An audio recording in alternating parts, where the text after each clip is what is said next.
Welcome to Mass Monday! Okay, enough of that. Hey! Hopefully you heard that. Trying something a little different. So today's Mass Monday, I will be doing a review on the Hulk Hogan Real American documentary, and I got a lot of notes. So I had to have a good intro. And I gotta be hydrated. Okay. How's everybody doing? I'm doing really good. I had a fantastic weekend. I had Friday off. I had some business to attend to, and I went to My Fest in Amana, spent the day with my family, had a really awesome day, and went back to work today and had a really good work day as well. So I'm ready to get into it. All right, so I'm gonna go ahead and start cleaning off my face. I haven't done that yet. I'm a little out of sorts.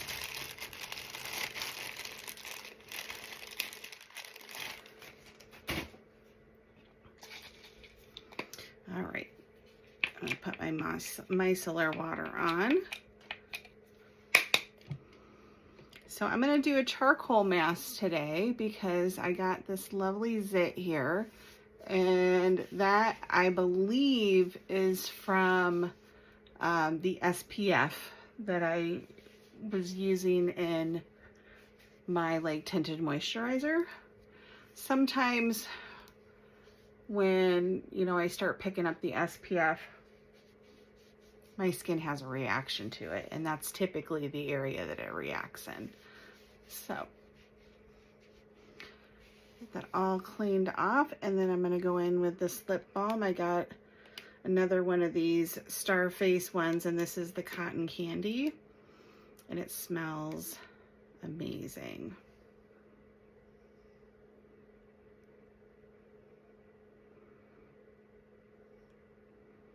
It has like a blue raspberry sort of smell and taste. All right, so let's get into this mask. I just have one of these smaller sizes. It's the Origins, and it has charcoal in it. Hi, Gooch. All right, so the documentary that I watched, Hulk Hogan Real American, was on Netflix. It is a 4-episode doc. It was recommended to me from my niece Chandler. She said she really liked it. And I had seen it, and I had thought about watching it, but I had asked her, is this documentary, just blowing smoke up Hulk Hogan's ass? And she said, oh, they talk about good stuff and bad stuff. So I'm like, okay, I'll watch it. If nothing else, then I'll feel perhaps some nostalgia. Because, I grew up in the 80s, and I have older brothers, and my middle brother, Bubba, in particular, was really, really into WWF wrestling. So, and, I, of course, had to watch it too. And what I always liked about wrestling was not so much the matches, but all the storylines. It was very much like a soap opera. And this mask comes off more like coppery brownish than it does dark, like black. Hopefully it's not bad. It doesn't smell bad. And I'm already starting to feel like something happening, like it's starting to dry a little bit. Anyway, so I grew up watching WWF wrestling, and I love the storylines. To me, I would rather watch the storylines and the backstage interviews more than I like to watch the actual match, except for sometimes when somebody would, not be expected to be fighting, and then they'd come down and they'd jump in and they'd intervene and do all that. Then it was like pure drama. And I like that. So, the documentary is basically about Hulk Hogan, aka Terry Bollea, which is his name, and how he started as kind of like this overweight dork, and how he became Hulk Hogan, how he got into wrestling, and how he got involved with WWF, and basically all the ups and downs throughout him switching between companies, between being good and bad, and all that stuff. And then it also talks about his family, and then how in the 2000s they started a reality show, and then eventually he ends up kind of going back into wrestling. They talk about all the pain that he has from doing all the moves. They talk about like his endorsement of Donald Trump and him becoming MAGA, and how, the fan base booed him and how that sort of made him feel. And they talk about mostly everything. However, there are some things that they did not talk about.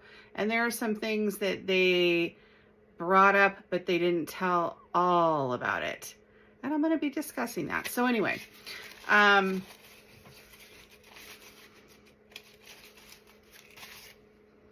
they talk about when he's basically the star of WWF. He like kind of puts WWF on the map, and I don't think anyone can really deny that. And how entertaining he was.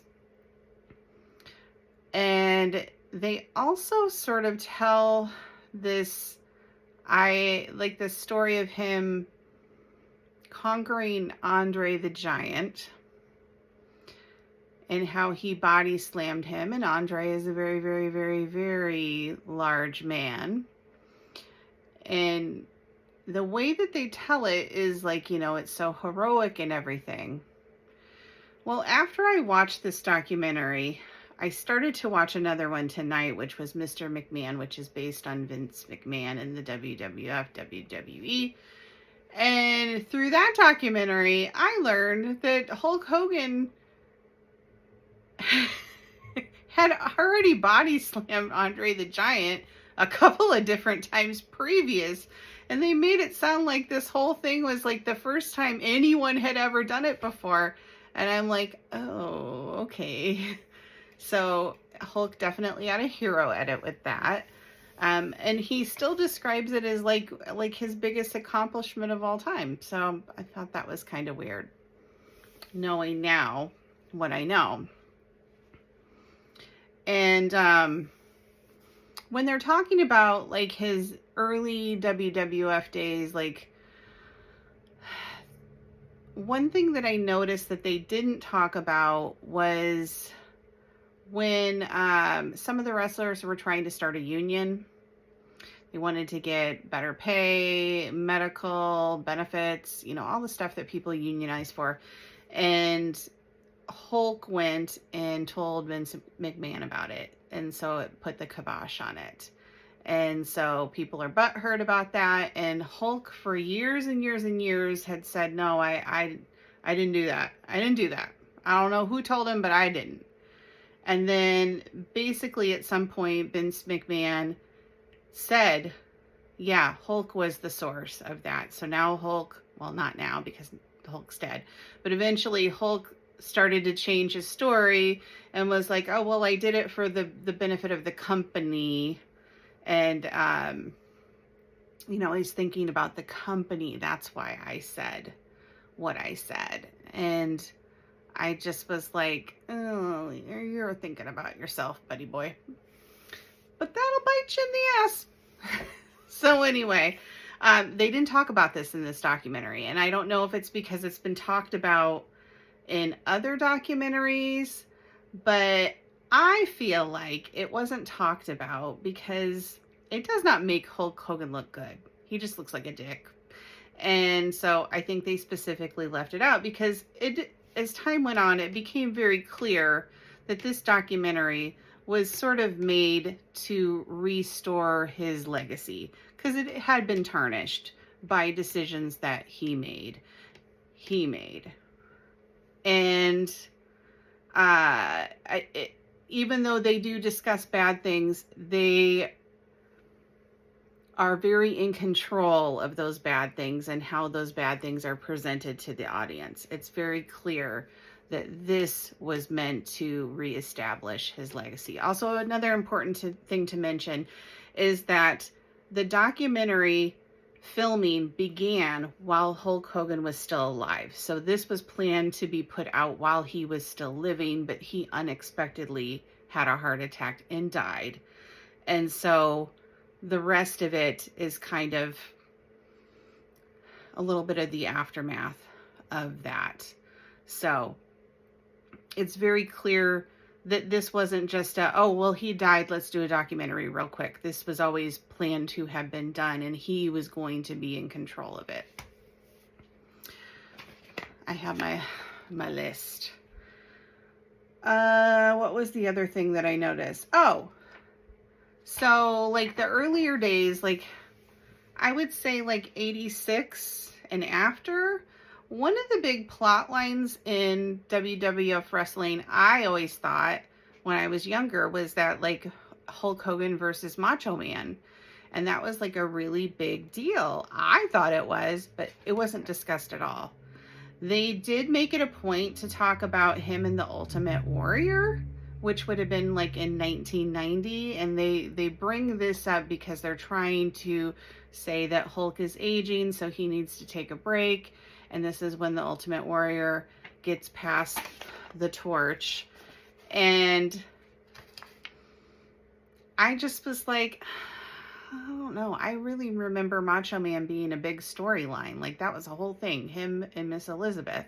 And then, you know, later on down the road, which at that point I had stopped watching any form of wrestling, I understand that there was still some sort of thing with him and Macho Man in which they became friends as good guys, and then Hulk turned on him and became a bad guy.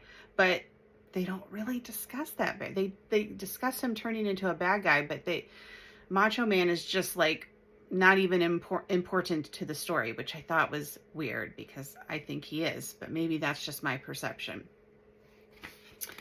And what else we got here?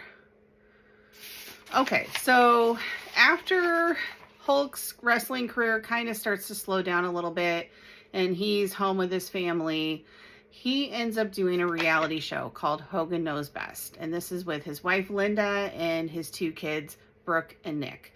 Now, Brooke is aspiring to be a singer, and so a part of the story of the reality show is that Hulk is trying to help her get connections so that she can get a single and she can start doing her career. And it does start to take off. I remember Brooke really kind of was the breakout star of the show. Now, somewhere in the filming, their son Nick, who was 17 at the time, had a really fancy car, and they live in Florida. And after having 4 speeding tickets, he decides again to go out and drag race his car. And he has his friend in the passenger seat. And he also had been drinking. The 17-year-old Nick started drinking, and he got into a car crash. And he didn't kill the kid that was in the seat next to him. I think the guy was actually a little bit older than him.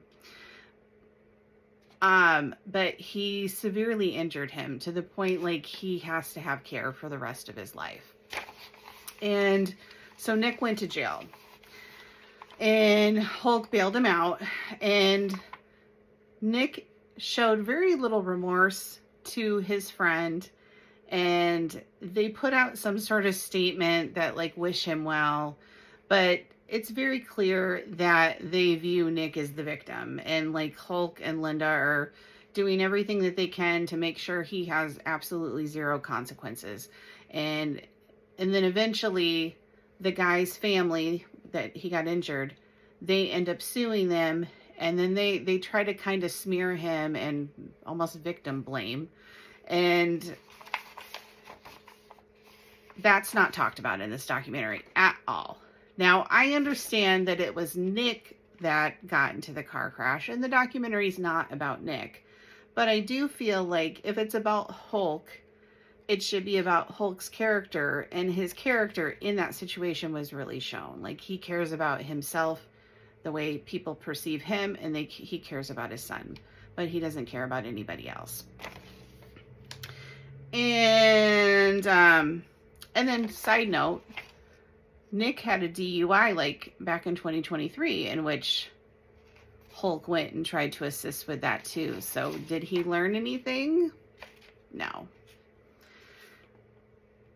Then that brings us to the point in which during the filming of Hogan Knows Best, we start to see deterioration between him and his wife, Linda.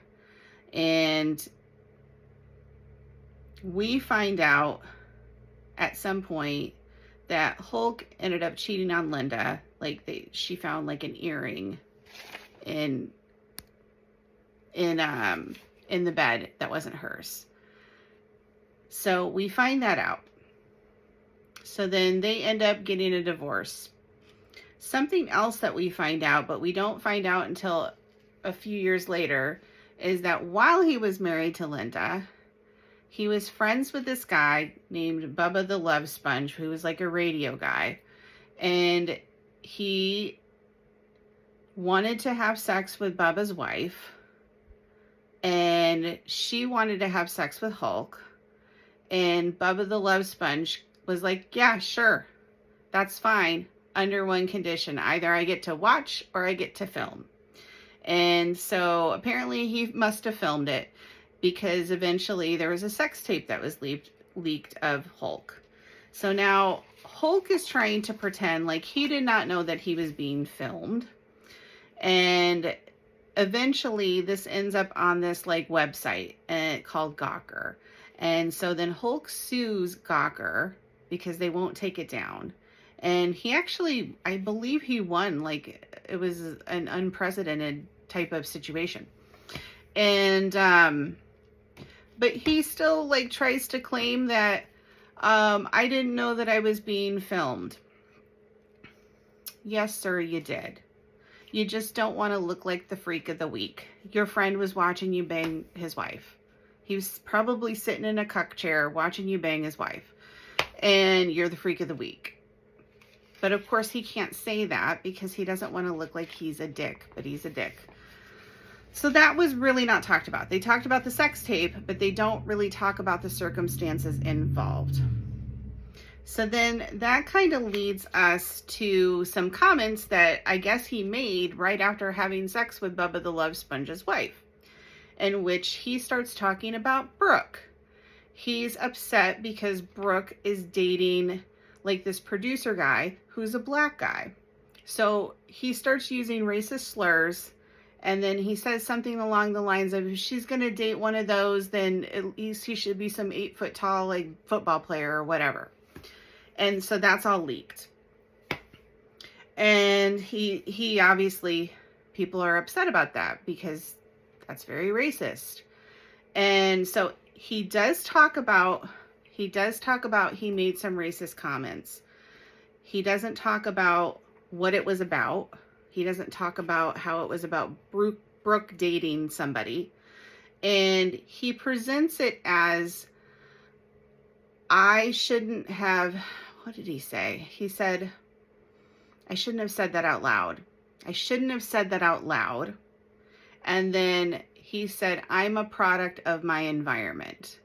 So basically what I took from that is he's blaming how he grew up, and it's not a problem that he had the thought, it's a problem that he said the thought.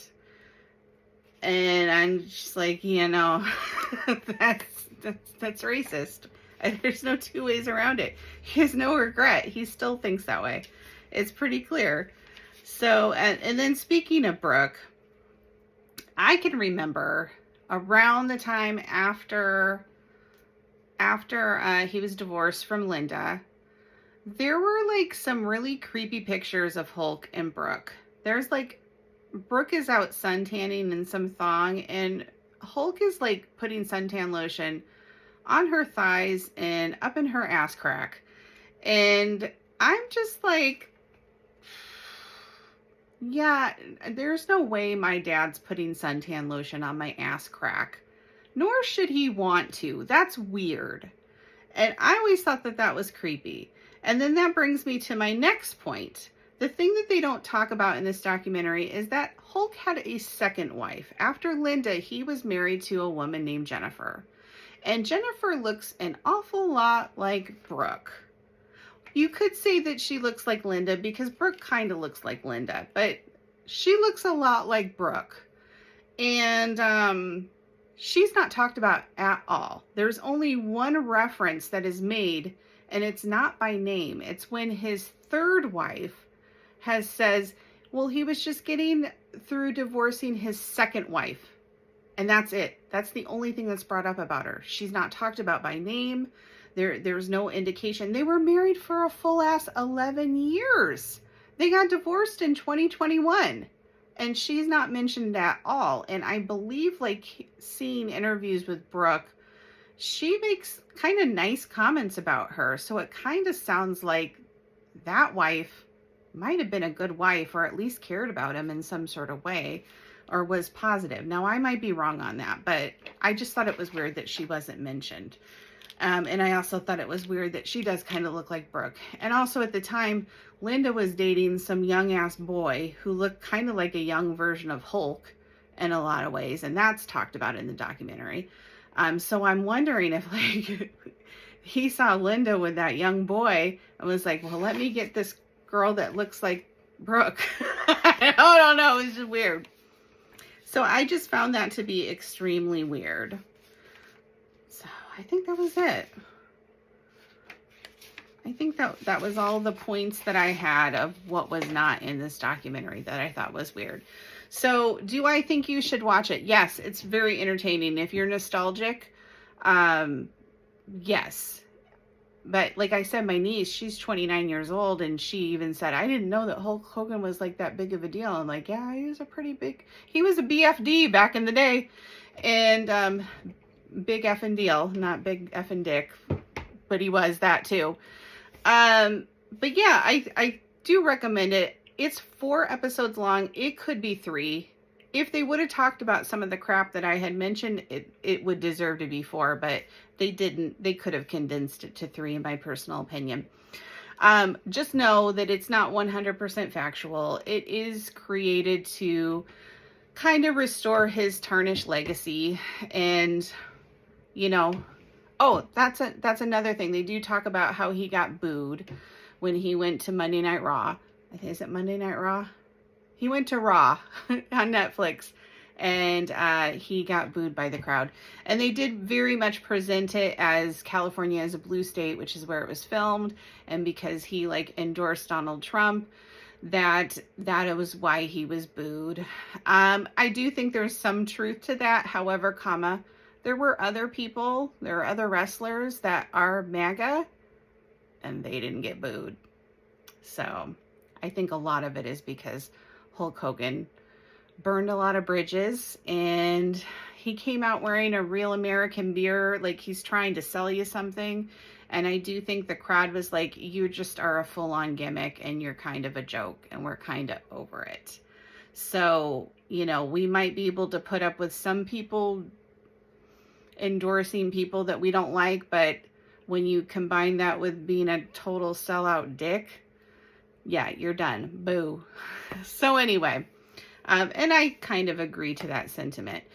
But I will say that if there is a Mount Rushmore of wrestlers, I would fully expect him to be on that Mount Rushmore. He brought a lot of fans to WWF Wrestling. He put it on the map, in my personal opinion. It was very entertaining, and I cannot deny him that. So anyway, looks like my timer is about ready to go off. So anyway, that's all I had. I hope you like my long rant. I just had to talk. I've been thinking about this documentary all weekend and what I was going to say about it, and what I was going to share and what I wasn't, because, I don't want to sound like I'm a hater. And truth be told, I stopped liking Hulk Hogan long before I ever knew he was MAGA, just because of a lot of the stuff that I had learned from the Hogan Knows Best era, and, then doing the deep dive on how he kind of was during WWF that I wasn't privy to because I was so young and we didn't have internet back then. So, yeah, it was a good documentary. And I look forward to watching the rest of the Mr. McMahon one. I think I have 2 more episodes to go. So I don't know if there's going to be something in there that kind of contradicts some of the things that I thought about from this Hulk Hogan one, but we'll see. I just didn't have any more energy to finish it out, and but I look forward to it. So anyway, I'm going to take this off. It dries completely down, and then I'm going to brush my teeth, and I'm going to head off to bed. So hopefully y'all get a good night's sleep. I hope you enjoy the rest of your week. I hope your Tuesday is absolutely fabulous. And if you celebrate Cinco de Mayo, then please have a taco for me. I will be making tostados. Or is it tostadas? Anyway, I'll be making something taco adjacent, and it will be delicious. So have a good night. Bye.